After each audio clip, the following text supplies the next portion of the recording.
আরু অবাক চোখে আরিশের দিকে তাকালো, খানিকটা রেগে গিয়ে পড়ল। এত সামান্য একটা বিষয়ের জন্য আপনার বিয়ে করার প্রয়োজনীয়তাটা এত গুরুত্বপূর্ণ হয়ে দাঁড়ালো? কথাটা শুনে আরিশ চুপ করে রইল। আরু যাই বলুক, ওর আরু পাখিকে কেউ নিজের করে নেওয়ার কথা ভাবলেও আরিশ তাকে শেষ করে দেবে, আর প্রয়োজনে যা ব্যবস্থা নেওয়ার ও নেবে। আরু ওর বাবার দিকে ছলো ছলো চোখে তাকাতেই উনি চোখ নামিয়ে নিলেন। না পেরে আরু ওর ফুপি অনিকা খানের দিকে তাকালো। উনি চোখের ইশারায় আরুকে বিয়ে করে নিতে বলল, কারণ উনিও জানেন যে বিয়েটা হবেই, আর না হলে যুদ্ধ শুরু হয়ে যাবে এখনই, যাতে সবাই মরা পড়বে একেবারে। সানা এক কোণে দাঁড়িয়ে দাঁড়িয়ে মুখ টিপে হাসছে। আরও ওর দিকে তাকিয়ে দেখলো ও হাসছে। তা দেখে ওর শরীর জ্বলে উঠল। আরিশ বলে উঠল, কাজী সাহেব, আপনি বিয়ে পড়ান। কাজী সাহেব বলতে শুরু করলেন, আফজাল খানের পুত্র আবরার আরিশ খান, আপনি কি আরমান রহমানের কন্যা বিনতে আরশি রহমানের সাথে এই বিয়েতে কবুল? যদি কবুল হন তাহলে কবুল বলুন। আরিশ আরুর দিকে একরাশ ভালোবাসা নিয়ে তাকালো। মনে হচ্ছে কবুল বলেই ওর সব ভালোবাসা আরুর প্রতি উজাড় করে দিক। আরিশ তিনবার কবুল বলল। আরু মাথা নিচু করে আছে, আরিশের দিকে তাকাচ্ছে না। কাজী সাহেব আরিশের দিকে রেজিস্ট্রি পেপার বাড়িয়ে দিতেই আরিশ সই করে দিল। জবাবে আরুকে বলল, ধানমন্ডি নিবাসী আফজাল খানের একমাত্র পুত্র আবরার আরিশ খান নগদ 15 লক্ষ টাকা দেনমোহর ধার্য করিয়া মিরপুর নিবাসী আরমান রহমানের কন্যা বিনতে আরশি রহমান আপনাকে বিয়ে করিতে চায়। আপনি কি এই বিবাহে কবুল? যদি কবুল হন তাহলে বলেন কবুল। কাজী সাহেব আরুকে কবুল বলতে বললেই আরু সবার দিকে এক পলক তাকালো। সবার মুখে চিন্তার ছাপ, যেন ওয়ার্ল্ড কাপ দেখতে বসেছে। তাদের থেকে চোখ ফিরিয়ে আরিশের দিকে তাকালো।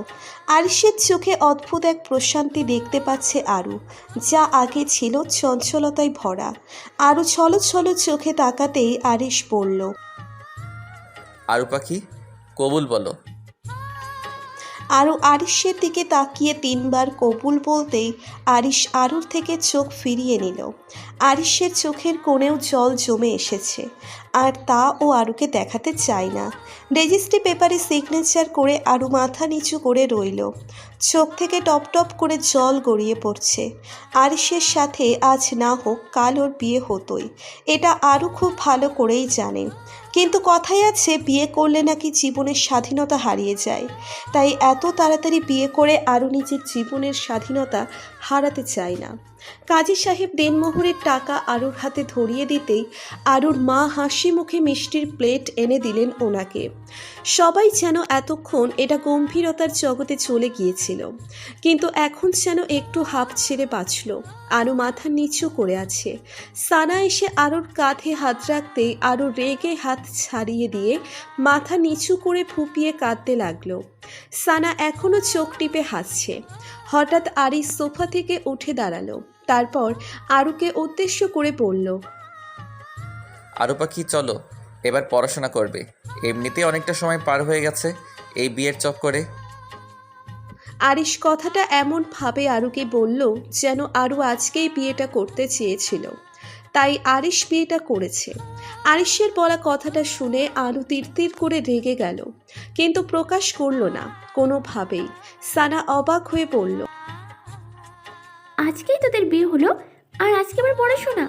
এত খুশির একটা দিন আজকে, তাই একদিন তো ছাড় দে। আরিশ আরুর দিকে তাকিয়ে বলল, ছাড় পেতে পেতে আজকে এত দূর, আর কোনো কিছুতে ছাড় নেই, সব কিছুতেই আমি হোয়াট এভার। আরু পাখি, চলো। অনিকা খান এবার মিষ্টি সুরে আরিশকে ধমক দিয়ে বলল, কিরে আরিশ, এটা কি হচ্ছে বলতো? আজকের দিনটা তো দেখছিস তো মেয়েটা কাঁদছে। আরিশ অনিকা খানের কথার উত্তরে বলল, বিয়ের আগে কাচ্চি খেয়েছে সে, ভরা পেটে বিয়ে করেছে, তার আবার এত কষ্ট কিসের? এত কষ্ট মষ্ট কিছু না, দেখো মনে মনে হয়তো নাচছে। সারা জীবন তোমার হাতের কাচ্চি খেতে পারবে সেই খুশিতে। আরুকে হাসানোর জন্য কথাটা বলল, কিন্তু হিতে বিপরীত হলো। আরও রেগে গেল আর ওঠার নাম নিল না সেখান থেকে। আরও উঠছে না দেখে আরিশ বলল। আরু পাখি কি বলেছি শোনোনি? আরিশ আর সবার কথোপকথন শুনে আরও এবার ফুপিয়ে কেঁদে উঠতেই আরিশ এবার আর কোনো কিছুর পরোয়া না করে সোফা থেকে আরুকে কোলে তুলে নিয়ে কাউকে আর কিছু না বলে সিঁড়ি বেয়ে ওপরে উঠল। অনিকা খান আর সানা দুজন গড়াগড়ি দিয়ে হাসছে। আরও ওর কান্না মাখা ফোলা ফোলা চোখে আরিশের দিকে তাকিয়ে বলল। এটা কি হলো? আরিশ ডোন্ট কেয়ার ভাব নিয়ে বলল। কোনটা? আরও রেগে বলল। আপনি আমাকে সবার সামনে থেকে কোলে করে তুলে আনলেন যে মুরব্বীদেরকে সম্মান করে না কেন? ওরা কি ভাবলো আর এত লুচ্চা লুচ্চা ভাব কেন আপনার মাঝে? আরিশ ততক্ষণে ঘরে ঢুকে পা দিয়ে দরজাটা এক ধাক্কায় বন্ধ করে দিয়ে আরুকে বিছানায় শুইয়ে দিয়ে ওর দিকে ঝুঁকে বলল। যাদেরকে তুমি মুরব্বি বলছো তারাও একসময় এমন দিন পার করেছে, তাই তারা কিছু ভাববে না। আর ভাবলেও বা কি, আই ডোন্ট কেয়ার। আরও জানে যে আরিশ হচ্ছে ওর কাছে এই দুনিয়ার সবচেয়ে বেহায়া একজন পুরুষ হতে চায়, যে কিনা আরুর জন্য সব রকম চরিত্র গ্রহণ করতে পারে। কখনো আরুর মিস্টার অভদ্র, কখনো বা সুপুরুষ, এক কথায় সাধু ব্যক্তি, যার মুখ দেখে মনেই হবে না যে তার পেটে পেটে আরুকে কাছে টেনে নিজের করে নেওয়ার এত বিদ্যে। আরু আরিশকে সরাতে যাবে তার আগেই আরিশ আরও কিছুটা আরুর দিকে ঝুঁকে বলল। আচ্ছা আরু পাখি, এখন তো আমরা লিগালি হাজব্যান্ড ওয়াইফ, আর আমার তোমার উপর অধিকার আছে আর তোমার আমার উপর, তাই কাছে আসতে তো বাধা নেই, তাই না? কথাটা শুনে আরও চোখ বড় বড় করে বলল। কি যাতা বলছেন এসব? আমি এখনো পিচ্ছি আর আমার কিছু করার মতো এখনো বয়স হয়নি। প্লিজ সরে যান, না হলে আমি চেঁচাবো। আরিশ মুচকি হেসে বলল। আরু পাখি, আই হেট ইউর লুচ্চা মন মানসিকতা। ইস, কী শব্দে তুমি ভাবো না? আমি তো কিস করার কথা বললাম আর তুমি কত কিছু ভেবে রেখেছো। তুমি তো দেখছি আমার থেকেও ফার্স্ট। কথাটা বলে আরুর দিকে চোখ মারতে গেলেই আরও বিছানা থেকে নামতে গেল আর আরিশ হাতটা ধরে ওর কাছে টেনে এনে ওর কোলে বসিয়ে দিয়ে বলল। চাইলেই কি সবসময় দূরে সরে যাওয়া যায়? আরও আরিশের দিকে তাকিয়ে শুকনো ঢোক গিলল। মানুষটা চাইছে কি? আরও ভয়ার্থ দৃষ্টিতে তাকিয়ে বলল। কি বলছেন আপনি? আরিশ এবার আরুকে আরো চাপটে ধরে বলল। আমার মিষ্টি কোথায় আরু পাখি? আরো ঝটপট সহজভাবে বলল। ফ্রিজে। আরিশ এবার আরুকে কোল থেকে নামিয়ে বিছানায় শুইয়ে দিয়ে বলল। সব মিষ্টি যদি ফ্রিজে থাকতো তাহলে আমাকে আর বিয়ে করতে হতো না। হোয়াট এভার, তোমার গবেট মাথায় এসব আসবেও না কখনো। আরুর দিকে এগিয়ে আরুর গলা থেকে ওড়নাটা এক টানে ফেলে দিয়ে গলায় ঠোঁট ছোঁয়াতেই আরু বলে উঠল। এই কি করছেন? আমার সুরসুরি লেগে যাবে, সরেন। আরিশ রাগী চোখে আরুর দিকে তাকাতেই আরিশ চুপ হয়ে গেল। তারপর গলায় বেশ জোরে একটা কামড় বসাতেই আরু আরিশের গলায় একটা খামচি দিয়ে আহ করে উঠল। কামড়ে দিলেন কেন? আরিশ আরুর দিকে তাকিয়ে বলল। দেখো, এবার আর সুরসুরি লাগবে না। কথাটা বলে আরুর কামড়ানো জায়গায় ঠোঁট বোলাতে নিলেই আরু বিছানার চাদরে খামচি মারল। মানুষটাকে সরালেও আর এক বিপদ, সরালেই পানিশমেন্ট, মানে তার ভাষায় দ্বিগুণ রোম্যান্টিক অত্যাচার। আরিশ এবার আরুর ঠোঁটের কাছে নেমে আসতেই আরু বলল। প্লিজ আর না। আরিশ আরুর ঠোঁটে স্লাইড করতে করতে বলল। এভাবে বলবেন আরু পাখি, আরও বেশি নেশা ধরে যায়। কথাটা বলে আরু ঠোঁটের দিকে এগোতেই দরজায় নখ পড়ল। আরু নখের আওয়াজ শুনে বলল। কেউ আসছে, প্লিজ সরুন। আরিশ আরুর গায়ে ওড়নাটা জড়িয়ে দিয়ে বলল। বাকিটুকু রাতে। আরু অবাক হয়ে বলল। রাতে মানে? আরিশ মুচকি হেসে চোখ টিপ মারল। আরও আরিশের কথার মানে খুঁজে পেতেই ভয় পেয়ে গেল। আরিশ গিয়ে দরজা খুলে দেখল সানা এসেছে। আরিশ দরজার সাথে হেলান দিয়ে দাঁড়িয়ে বলল, কি হয়েছে মহারানী? সানা রুমের ভিতর ঢুকে বলল, আম্মু আজকে দিনে পড়াতে না করেছে, মামা তোকে নিচে রাখছে, বলেছে দরকারি কথা আছে। আরিশ সানার দিকে সরু চোখে তাকিয়ে বলল, আমি ক্লাস নিচ্ছিলাম, ডিস্টার্ব হলো। সানা আরিশের দিকে ঘুরে আরিশের ঘাড়ের দিকে লক্ষ্য করে আরুর দিকে তাকালো। তারপর আরুর পাশে বসে আরুর গলার দিকে চেক করতে গেলেই আরু ইতস্তত বোধ করে নিচের দিকে তাকালো যে সব কিছু ঠিকঠাক আছে কিনা। তারপর হঠাৎ সানা বলল, হ্যাঁ বুঝেছি, খুব ভালোই ক্লাস হচ্ছিল। তোমাদের ক্লাসে কামড়া কামড়ি খামচা খামচি সবই তো হয় দেখছি। তা আমাকেও এমন কোনো কোচিংয়ের টিচার খুঁজে দে না ভাইয়া, আমি এমন খামচা খামচি করব। আরিশ ভাবলেশীন হয়ে বলল, নিচে গিয়ে তোর বিয়ের কথাটা বলে আসি। একটা ভালো রিক্সা মামা দেখেছিলাম, তোর সাথে মানাবে। সানা রেগে বলল। ভাইয়া আরিশ মুচকি হেসে নিচে চলে গেল। সানা আরুর দিকে বিড়বিড় করে সরে এসে বলল, কি ক্লাস করলি রে আরু, আমাকে বল। আরু রেগে সানার পিঠে থাপড় মেরে বলল, ফকিন্নি, তোর সাথে কথা নেই। তুই তখন দাঁত বার করে করে হাসছিলি। সানা আরুর গলা জড়িয়ে বলল, যেন রাগ করে না, ভাবি আমার। আরু মুখ ভেঙচি দিল। আরিশ নিচে নামতেই তার কিছুক্ষণ পর আরু আর সানা নামলো।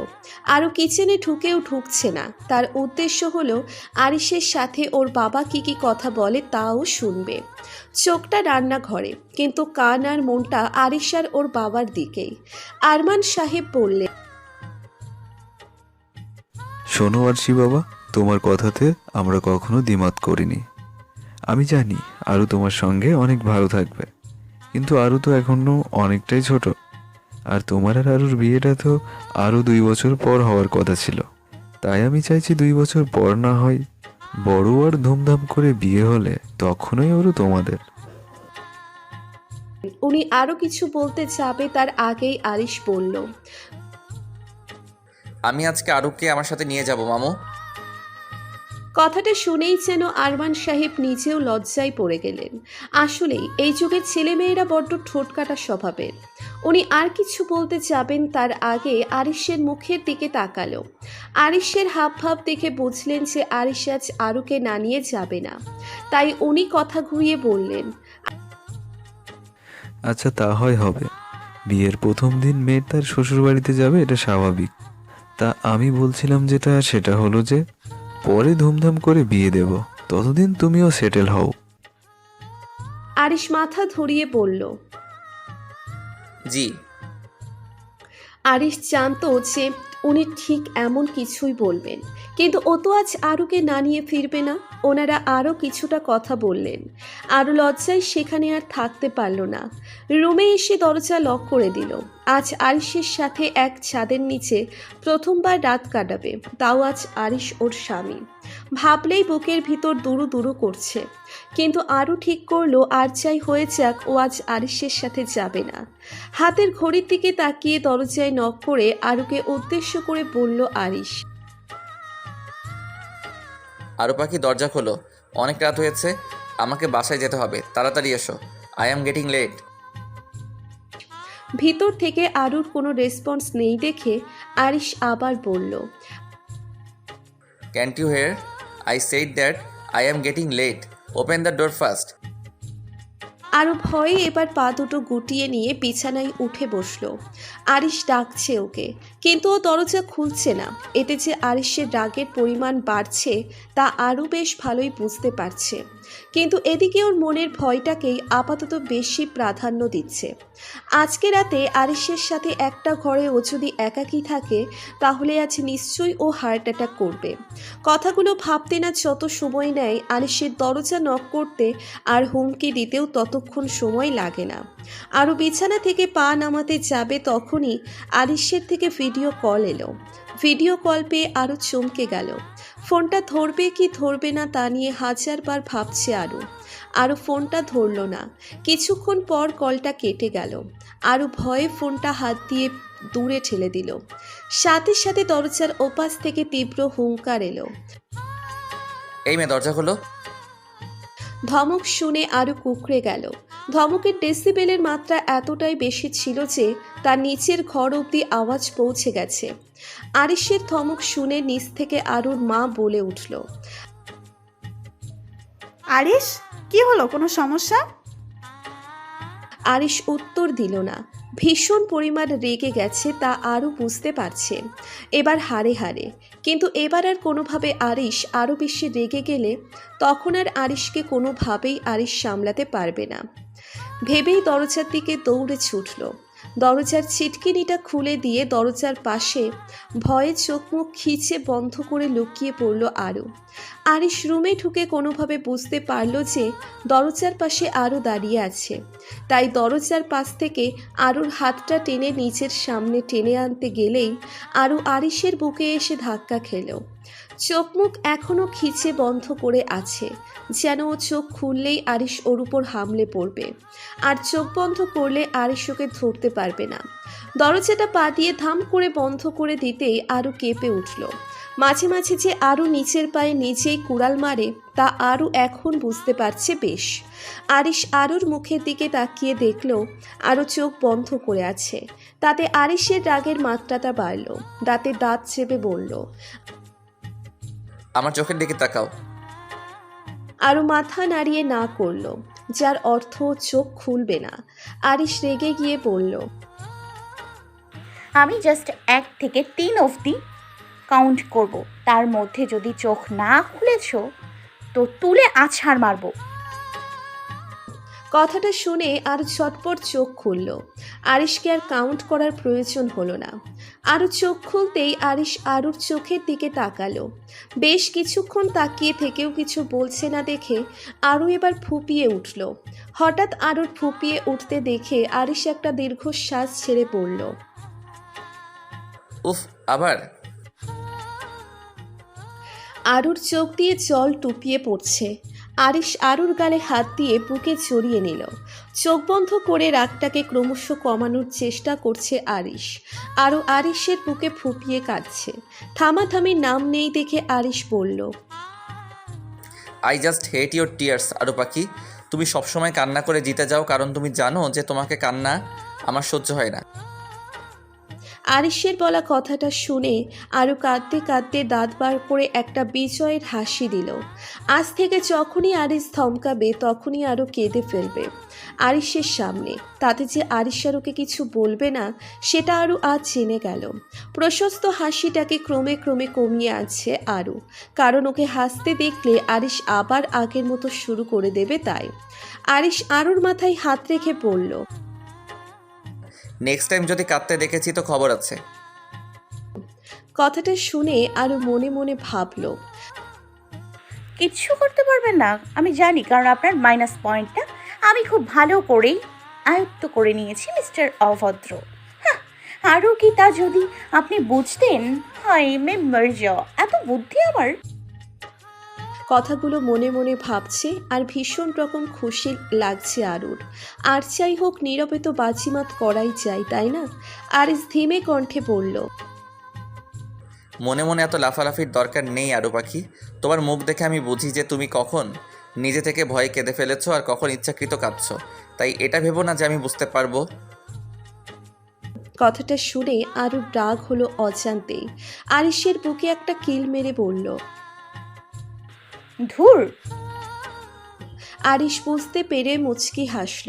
তারপর আরুকে একটু ভয় দেখানোর জন্য বলল, কি বললে এক্ষুনি? আর হিট করলে কেন? আরু বুঝতে পারল যে ও ঠিক কী করেছে। ভয় পেয়ে গেল। তারপর আরিশের রাগটা কমানোর জন্য আরিশকে একটু শক্ত করে জড়িয়ে ধরে বলল,